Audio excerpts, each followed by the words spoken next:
Hi, everyone. This is Karen Smiley. Welcome to 6Ps and AI Pods. This post is part of our AI 6P interview series on AI, software, and wetware. Our guests share their experiences with using AI and how they feel about AI using their data and content. I'm delighted to welcome Cheyenne Dominguez from the USA as my guest today on AI, software, and wetware. Cheyenne, thank you so much for joining me on this interview. Please tell us about yourself, who you are, and what you do. Thank you, Karen. Thanks for having me. I'm Cheyenne Dominguez, and I'm the founder of Mavens, spelled Maivens. And it's a community and a newsletter to help non techie women build their confidence with AI. I host a monthly AI themed book club, networking conversations, we have prompt parties, all basically to help make AI feel more social and more human and collaborative and less intimidating for those like me who are non techie.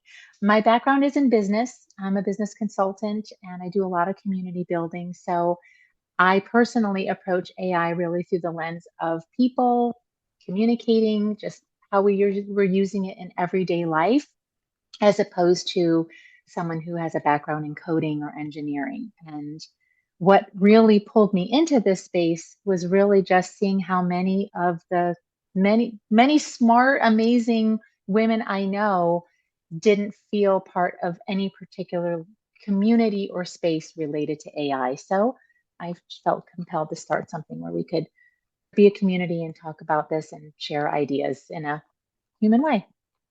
Yeah, I think it's great that you started that. It's one thing to notice that there's a problem, and it's another thing to say, well, I can do something about that. Yeah, I'm trying in my own little space of the internet.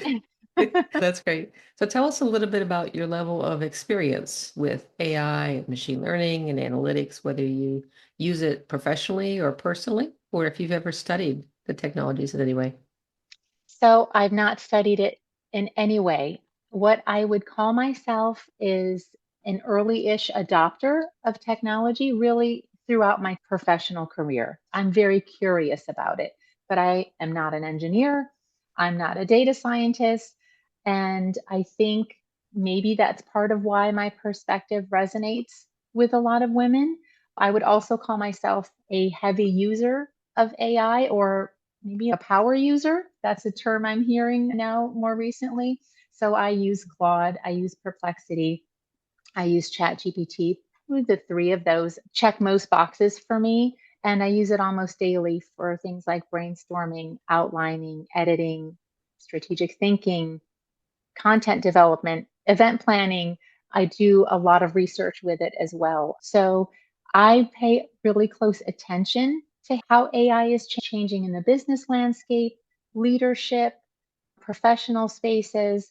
And I pay attention to that because I think there are a lot of women like me who don't work in tech, but we still want to understand how the technology is reshaping our workplaces and our homes. So I read a lot of business news, investment news. I watch market trends. I watch CNBC. I'm kind of a nerd that way. I watch where AI investment in the financial markets is taking place. So I really see my role as a little bit of a translator and a guide, but not necessarily with any kind of tech background. So I'm really looking at where AI fits into our home life, our everyday work life.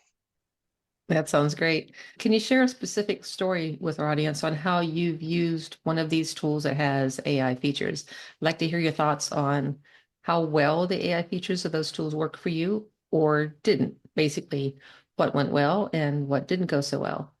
It's been a lot of trial and error because I haven't had any training.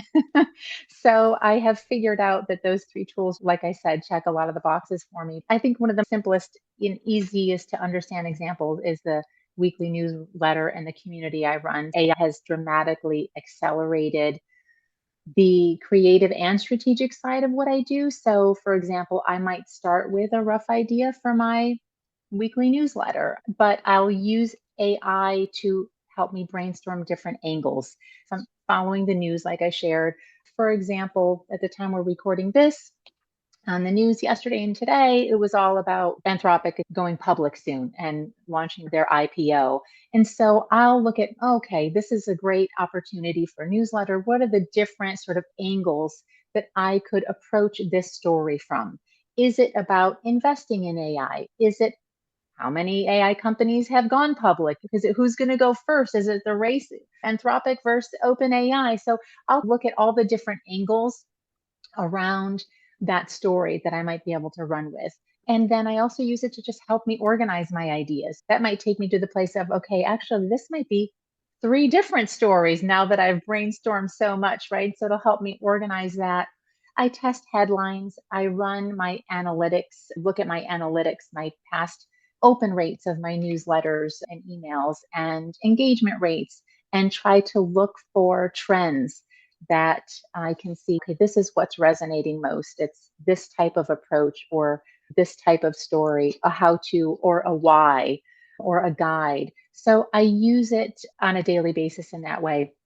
And then, especially for research, Perplexity in particular has saved me many hours. I think I've learned to guide my AI research companion in a really positive way that's really helpful for me. So if I'm looking for additional sources to cite, it just really helps me speed up that research process. But with all of that, I'm very intentional that AI doesn't replace my voice. I try to share a lot of stories, my own personal stories, my own personal experiences, positive and negative feelings I'm having about AI. I really try to weave that in so that I'm intentional that AI doesn't replace really the very human component of connecting with my communities. I've also used it for event planning, for travel research, for coming up with different activity ideas for different groups I run and for my book club. So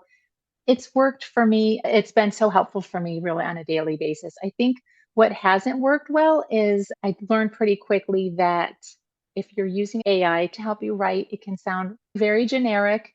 You can pretty quickly see when something is written by AI these days and when it sounds also just kind of detached from having any kind of human vulnerability or imperfections as well. So I think authenticities will always just remain really important to me. Yeah, I think it's interesting to think about whether or not we can really tell when something is written by AI tools. And I think that's been evolving a lot. We had one chapter in the book that you also wrote a chapter for Yes. by Karen Smiley, and she was saying about how they've done these tests and people can't always tell when something was written by AI. But one thing I think is interesting is on the flip side, people were starting to write more like large language models because they see Right. more of that writing and they're unconsciously, I think, internalizing it. And so we're feeding Right. on each other with a lot of feedback loops, but that's one that I think wasn't Yes. really expected.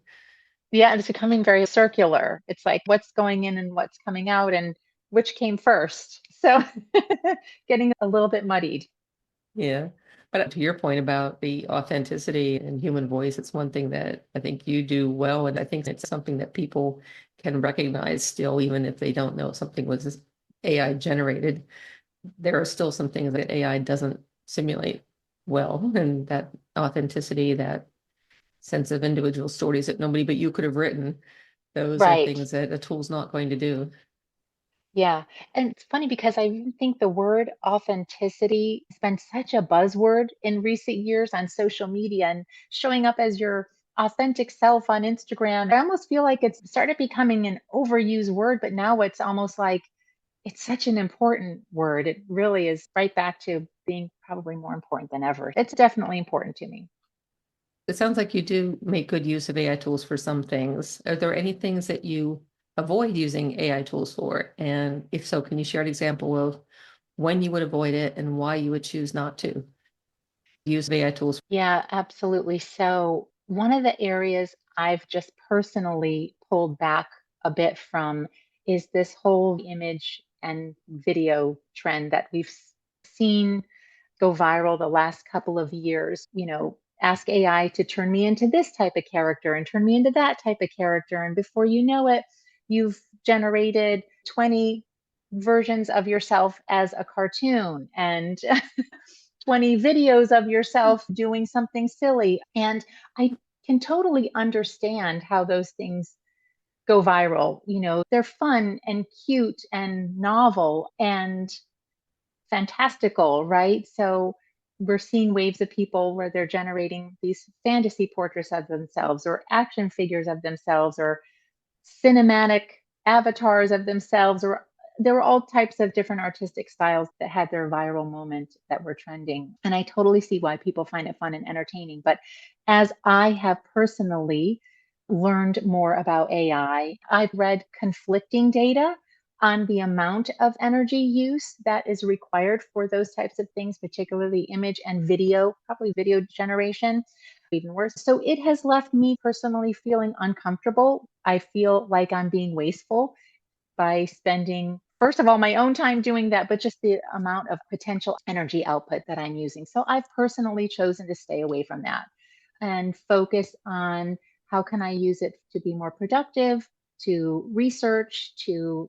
just value my time and solve any kind of meaningful problem or challenge that I'm having, as opposed to jumping on the new trendy viral video bandwagon. So that's a line for me personally that I've just kind of come to and decided not to cross. Have you ever experimented with any of the tools for music creation? I have for about 60 seconds. Yeah, I think I think I might have even done a newsletter on this about a year ago. I went to a couple of sites really out of curiosity to see how easy it was to generate music. And it was just amazing. I gave it a prompt, and in 10 seconds out came a 30-second song based on what I described. And it's really mind boggling. But that's the extent of what I've tried to create with AI in the music space. One concern that has come up with respect to these AI and machine learning systems is where they get the data and the content and the works that they train on. They will often use data that people have put into online systems or they published online. Companies are not always very transparent about how they intend to use our data when we signed up, and not people have gotten surprised to find out their information has been used. One proposal that's come up is that they should be required to do what some people call the 3 C's rule, which is to get consent and to give people credit and to compensate them for the use of their work in AI. And other people say that they feel like it's okay as long as it's for the greater good, which is kind of a separate question. I'm wondering how you feel about companies that use people's works for training their AI and machine learning systems and tools. I think in this case, the greater good, that might be rather subjective, but I think it's a no-brainer. I think transparency and consent are only going to become more increasingly important. Every artist, writer, photographer, every type of creator, of course, they want their work protected. We all do, whatever type of work we create, whatever our output is. And I think the vast majority are going to feel very unhappy and uneasy about our work, their work. I don't know that I consider myself an artist, but I certainly create many things as a writer. But how anyone could feel really comfortable that our work's being absorbed into an AI system without clear permission or compensation or credit just feels completely wrong in my mind. So it's my hope that AI companies move toward clearer consent models, more transparent disclosure around how training data is gathered, how it's used. And I think it's going to affect more and more ordinary, everyday people, and not just our famous artists and public figures, but it's going to become the average social media user. It's going to become students. It's going to become business professionals. Pretty much anyone who is publishing content online, which is almost all of us, because that is part of how we're marketing and networking and building our brands and relationships. So it's going to affect almost everyone eventually. I think that the challenge here is that the innovation is just moving so incredibly fast, while public understanding and regulation, especially, always seem to be struggling to keep pace. You mentioned writing a newsletter, and that's where we met through writing our newsletters. But a lot of people that I talk to don't realize that there is a setting in Substack in our newsletters for whether or not we tell Substack to allow AI tools to train on the content of our newsletters. I'm wondering, That's right. were you aware of the setting and what do you have it set to? I don't remember what I have it set to. That's very interesting. I don't know what it's set to right now, but I know I have toggled it on and off more than once. That tells you Okay. I have conflicting feelings about these things, as I'm sure many people do, but I hope that all creative platforms give all users a choice, I think. Yeah, it's like everything else in life, right? There's a trade-off, and it's a trade-off Yes. between protecting your newsletter and then on the other side, what they call discoverability. Because if someone is going to an AI tool to search for information, then visibility of your ideas in there, for better or worse, that's where a lot of people are going. And so, do you want your work surface there or not? I hear a lot of conflicting thoughts about I'm not it. sure if it's on or off right now, but I know that I have been in there and I've pondered that and weighed the pros and cons, and it might depend on the day, how I'm feeling. Yeah. But at least with Substack, they have the setting. They provide that. Some people I've talked to have been kind of upset that the default was that it was on to allow it when they first Hmm. create their newsletter. So you have to know it's there and go ahead and turn it off. But at True. least there's some transparency that you as a newsletter publisher have some control. For the tools that you've used, ChatGPT, Perplexity, and such, do you feel like they have been transparent with you as a user about where they got the data that they're using to train their tool?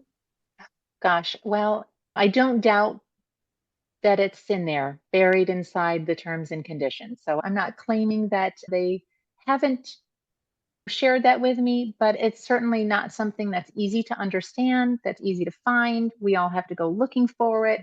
It's buried in legalese. I think that many people like me probably, I don't necessarily know that we have meaningful opt out choices, right? It's either you're opting into all of this or you can't use it at all. You don't have access. And again, that's a huge trade off when the world seems to be moving at the pace it's moving and moving through this AI transformation. To be completely left out certainly doesn't feel like the right answer, but also to not fully understand the terms and conditions doesn't feel like the right answer either. So I think that most of us probably don't fully understand how our data is being collected, analyzed, used for training. But at the same time, I do think that public awareness is increasing. It's growing in the media. More people are asking questions, ownership, privacy, consent, like we talked about, our digital identities. But I think it's just too complicated, buried in the legalese. And I'm not an attorney. It would be nice if we could participate and have a much just simpler understanding. Yeah, I've talked with a couple of people, including an attorney. She was based in Ireland and she's in another part of Europe now. But her point was that it's not really informed consent if they write 20 pages of legalese and you have to read it on your phone and scroll Right. through. Scrolling, scrolling for scrolling and scrolling and scrolling. Exactly. And then the trade off is that, oh, I don't use this at all. Mhm. So, yeah. And that's really pretty much any app we all have on our phones. We automatically opted into the terms and conditions that are many, many pages deep. There have been studies that very few people read it. It varies a bit by age bracket, but over 90% of people generally don't read them. But who can fault people for not reading them when they really can't understand them anyway? You shouldn't have to be a lawyer, right? Right, right, exactly. You shouldn't have to be a lawyer to understand what you're opting into. Yeah. As you said, though, sometimes the choice is you either have to agree to use a tool or you simply can't use it. In other cases, for instance, if it's a government system or something, we don't really have a choice. We have to use it. So the whole idea of consent there is kind of bogus. Hmm. I think social media is probably the easiest thing for most people to relate to, right? So our photos that are posted online, the interactions, our likes and comments, facial recognition, our location data on social, our browsing habits, what we purchase or don't purchase, what we scroll past, what we slow down on. all of those engagement patterns are just increasingly tied to more and more sophisticated systems. And I think people think about AI as very futuristic, but most of us we're here, we're in it now, and most of us are interacting in big ways with very powerful AI systems right now that are constantly monitoring our advertising, our search results, our content feeds, and everything that we interact with. So I think we kind of expect it. We expect it more so if we're going to the airport because we know that there is a national security element attached to the story that we're told that these things are needed. And so we're probably less surprised by it there.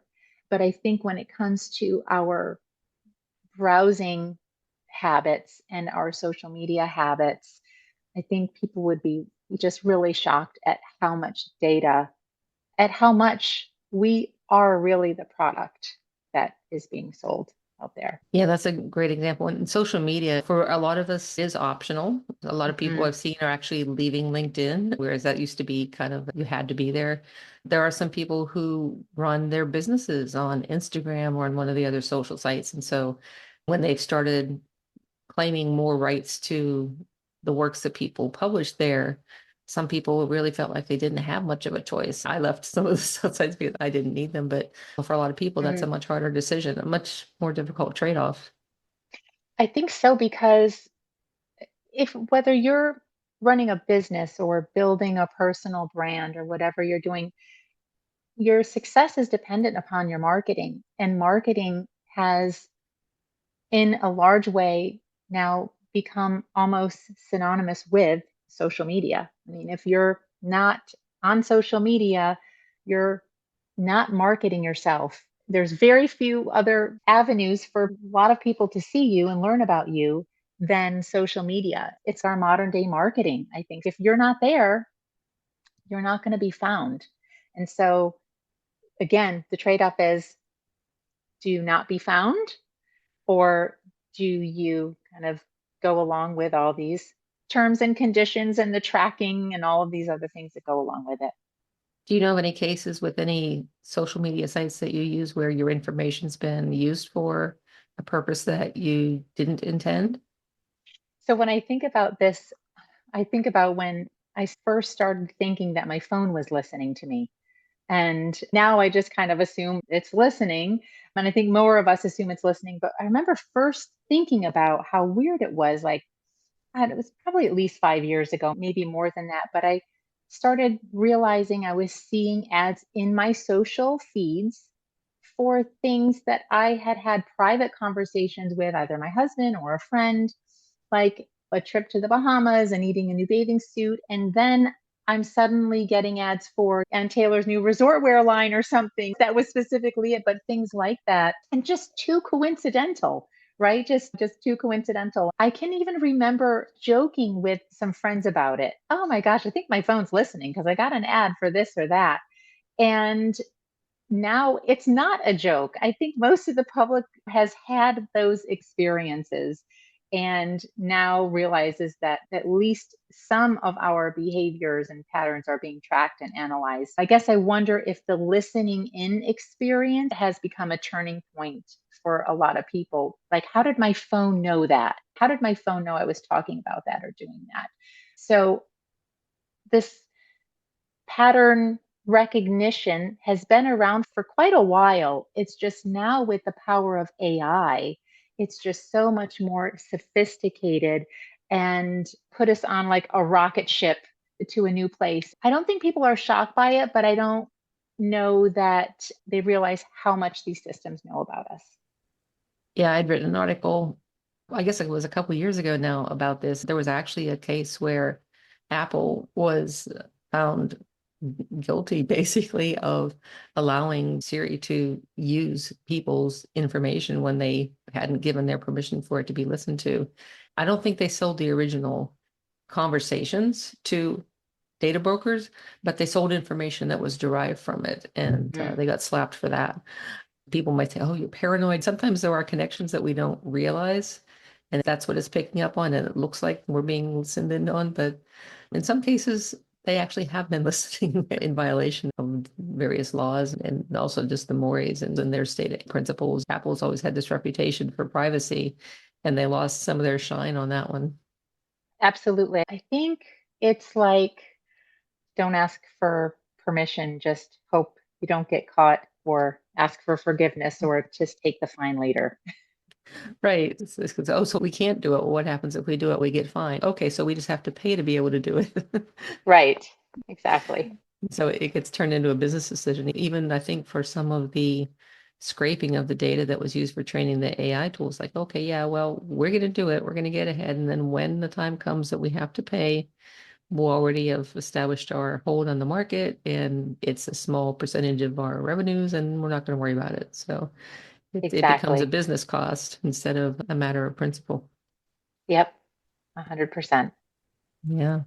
You mentioned traveling and TSA and the national security aspect for various reasons. I haven't been in an airport now for many years, but friends who have traveled have told me that the TSA signs do say in small print at the bottom that you are allowed to opt out of them using AI to do a facial recognition comparison of your ID to your actual face.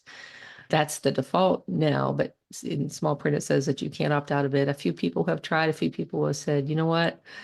I have enough hassle. I don't need to take any more risks. And so they don't really feel like they can opt out, but it is there Hmm. in small print. So have you noticed that, or have you ever tried to opt out when you've traveled, or do you just let it I go through? I just let it go through. I've never opted out. It already takes so much time in an airport, so I can't imagine the additional complication to stepping up to any kind of TSA agent or checkpoint and saying, I want to opt out of this. I can't even Eh? imagine what would be the reality of that, how cumbersome, uncomfortable that would feel and what that process would be like. That it's probably not pretty. Who knows how well trained they are even on someone trying to exercise that choice. So no, I've never had that experience. I'm just kind of running through the scenario in my mind and thinking, yeah, that does not sound comfortable at all. But like I shared earlier, anyone who's running a small business or building a brand, or if you're marketing events, or if you're trying to network yourself or sell any type of product or service, so much of our marketing ecosystem completely depends on our digital platforms, social media. That's where there's visibility. That's where there's audience growth. That's where revenue is going to come from. If you're in business, you have to sell something to a customer, and that is highly likely to be a digital space. So there may be these opt out opportunities in the fine print, like at TSA perhaps, but I think opting out completely can just feel so unrealistic professionally, economically, if you're trying to bring in revenues. I guess I can see both perspectives, right? I think what we need to wrestle with is a bigger question of like, now where do we go from here? Here we are. Is there a way that we can balance the innovation and the positives that we can see through technology, the convenience, some personalization, but can we balance that with privacy, ownership, consent in a meaningful way? I don't think that we as a society have quite figured that out yet. Yeah, I agree. Do you know of any situations where use of your data, your content has created an issue for you, like privacy or phishing or a loss of income, or do you have any example that you know of? So I have a friend in Colorado, a woman. This isn't AI specific, but she experienced a really disturbing identity theft situation a few years ago. And that completely changed how I personally think about personal data and technology. So essentially, a thief was able to steal her identity, but they did it so well that the criminal was able to get a driver's license with her criminal photo on it in my friend's name. So that means this criminal, this woman who was a criminal, somehow had enough documentation to represent herself as my friend at the DMV. And once she had a driver's license with her criminal photo on it, matching my friend's name, The gates were wide open. She was able to open new accounts, new credit cards. I mean, it was months and months of chaos. This was really a traumatic situation. And I think what was especially unsettling was how difficult it was for law enforcement to keep up with it, to keep up with what was happening. The whole situation with law enforcement was painstakingly slow, while the problem just kept escalating so quickly. And so eventually, out of frustration, she took matters into her own hands. And so I'm not recommending this to anyone, but she was able to track the criminal's spending activity to a luxury hotel where my friend figured out that this criminal was staying at. She traveled there and was somehow incognito. She parked herself in the lobby and hid out until she eventually identified this criminal in the lobby. She called police there. Police came and they did arrest the criminal. So she basically became her own private detective. She was working her own crime in real time. It was very brave.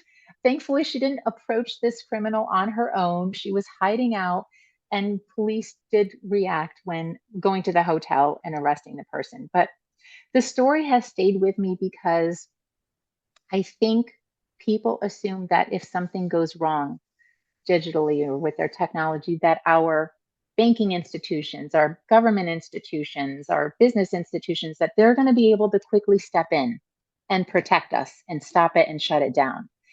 But I think with AI, it's so scary because it is moving so fast. It's moving at a far faster speed than our policy work can keep up with, than our regulations, that our enforcement groups and teams and enforcement leaders, our police, they can't keep up. Thieves, criminals are able to work at a much faster pace than our regulatory and policing work. So I think that means that consumers, we just have to be so much more cautious and aware of how much and what personal information we do decide to share and how we share it. Because I think at this point, almost every company out there is using an AI driven system in some capacity. So we have to be very cautious. I don't know that it's possible to completely avoid sharing personal information. I mean, we all have a bank, right? And they have a lot of our personal information. But her situation, the fact that she had to become her own private investigator in real time on her own case, and her entire life stopped because of it. And she had to dedicate, this became her life. And thankfully, it ended positively for her.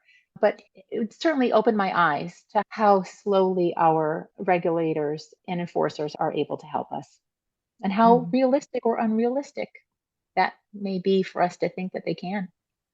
So you said this happened a couple of years ago? This happened a few years ago in Colorado. Yeah. Yeah, I mean, obviously, people stealing data and data brokers selling our data, that's been around for a long time, for decades, long before AI came along. But what's different, I think, now is that one, that some of these AI tools let people create fake documents, fake pictures that they can use to try to fake their way into something. But the other thing is that once our data gets out there and it gets scraped and sold and pulled into an AI tool, there's almost no way to get it back out. Right. That's really scary. Yeah. Yeah. Yeah. So Yeah. we're all learning how to be more vigilant and more careful, but what's already out there is done. I think it's interesting. A lot of teenagers, young folks are staying away from it. They're being very much more cautious, I think, in some cases than their parents. And I think that's an interesting shift. Yeah. And I'm also seeing young people, there seems to be a shift to an interest in a lot of analog things also. And I wonder if this is part of the impetus for that, that there's could be a resurgence in analog and analog music. They're saying young people are getting tired of not physically owning anything, that everything they own is digital, right? The movies and music, and they have relationships digitally, and that they're having some fatigue, and that there is a growing resurgence around analog experiences, whether that's books, movies, music, those types of things, activities. Mhm.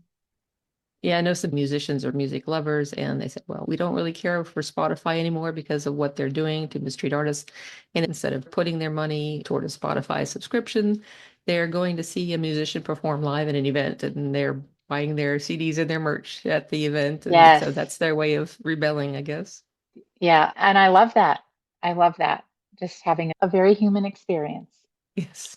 Last question, and then we can talk about anything else that you want. What we're seeing overall across all age groups, really, public distrust of AI and these tech companies has been growing to some extent. Is there any company that you trust? And what do you think is the most important thing a company would need to do to earn and keep your trust, if that's even possible? I would say, I don't know that there's any one company that I would say I 100% trust. Probably not. I think that the most important thing is that they communicate with us upfront, clearly and simply, not so complicated, cumbersome, just simple and clear. We shouldn't have to read 10, 20, 30, 40-page terms and conditions.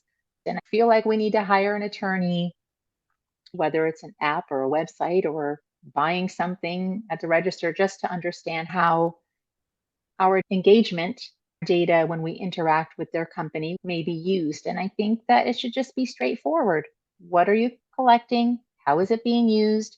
And can I opt out? And also, what happens to it long term? What's the long term case for this? But I think just making privacy settings and consent choices simpler, visible, not buried in legal language is what we would all appreciate. And I hope that companies could see that that's an opportunity really to build an audience, to create a loyal customer with people rather than manipulating us into being customers, but to see us as partners, see us as someone maybe they want a relationship with rather than someone to be manipulated.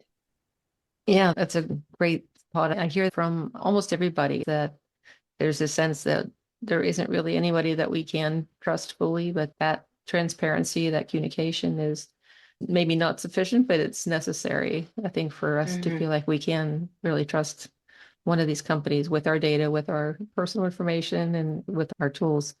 Well, I Mm-hmm. want to thank you for making time for this interview. Thank you. Is there anything else that you would like to share with our audience? So we're recording this in mid 2026. I would love to just remind people in the US that November 2026 is an election year. It's not a presidential election year. And I don't plan to get into politics here, so I don't want any of the listeners to worry. But we typically see lower voter turnout in non presidential election years. But November 2026 is a great opportunity, I think, for us as voters to ask our candidates at the local, state, and federal level about AI and their positions on AI. So if you only vote in the years there's a presidential election, maybe consider getting involved this year and decide, look at how you feel about AI, what's important to you around AI, because there's local council races, school boards, county, city, town races, state governors.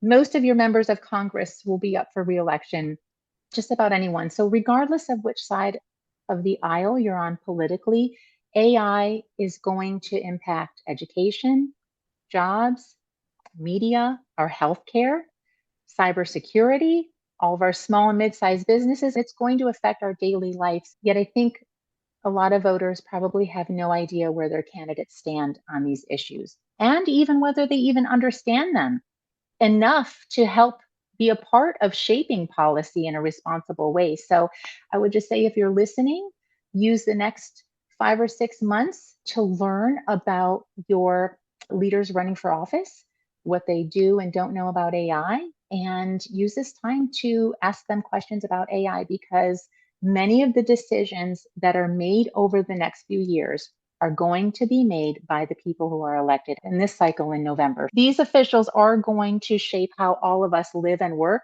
for decades to come. So it's a great time to get involved and to ask questions of your leaders. And lastly, if you want a totally non-judgmental space to talk with other women about AI. You can come join us in our Mavens monthly book club where we read a book and we talk about all the different AI issues. Yeah, I've seen your posts about the Maven's Book Clubs. You've covered some really interesting books and interesting topics from the discussions. That sounds like a really cool initiative. I want to come back to something we mentioned just briefly earlier. You wrote a chapter in the book AI Everywhere, Volume 1, How Women Are Changing the World with Artificial Intelligence. And your chapter was on why women must get AI savvy now. And I'm wondering, within the context of everything that we just said about AI and your concerns, what your thoughts are about that and why, in spite of all of this, it's still important for us to explore it in a way that we feel comfortable with. I think, regardless of how you feel about AI, whether you're someone who is very cautious or you're super optimistic about AI, is happening. We are in a time of transformation in work, at home, in almost every industry imaginable. My hope is that in writing the chapter, Why Women Must Get AI Savvy Now, is not really, I don't want women listening to think that I'm encouraging that women really need to become these huge, heavy AI users. It's really not that. What I want is for women to really kind of dial into what's happening and to dial into how you feel about AI. So if you are anti AI, I might make the case that it's even more important for you to be dialed in and learn about what's happening with AI so that you can make sure your voice is heard and understood, whether it's at the polls in November or it's in the office and the leaders that you work with. If AI ethics are very important to you, then don't you want a seat at the table at your company in helping to determine what the most ethical path to positive AI use would be in your office for your business? If you're a business owner, if you're a woman who's a business owner, you better believe your competitors are going to be using AI, whether or not you feel good, bad, or indifferent about it. So it's important to know, if your competitors are using AI, how does that affect how you approach your business, how you sell your products and services and engage with your customers? I just think it's an incredible opportunity for women. And I don't want women to be scared if they don't have a technological or engineering or analytical background. I want women to know that there is a space at the table for everyone. So just got to pull the chair. And you're hosting the parties. Oh, yes, setting and the I'm table. hosting the parties. Yes. And I'm hosting the parties. Absolutely. You can bring a chair, pull up a chair to book club, to our prompt parties. And I love to facilitate networking opportunities for women as well. So that's important to me, just to be supportive and help women have a safe community space to do that. That's awesome. Well, thank you so much, Cheyenne. I really appreciate you making time for the interview. It's great to chat with you, and I'm sure we'll be keeping in touch through Substack and elsewhere. My pleasure. Thank you so much for having me. Thank you. About this interview series and newsletter. This post is part of our AI 6P interview series on AI, software, and wetware. It showcases how real people around the world are using their wetware, brains and human intelligence, with AI-based software tools, or are being affected by AI. And we're all being affected by AI nowadays in our daily lives, perhaps more than we realize. For some examples, see post, but I don't use AI. We want to hear from a diverse pool of people worldwide in a variety of roles. If you're interested in being a featured interview guest, anonymous or with credit, please get in touch. 6Ps and AI Pods, AI 6P, is a 100% reader-supported publication. All new posts are free to read and listen to. To automatically receive new AI 6P posts and support our work, consider becoming a subscriber. It's free.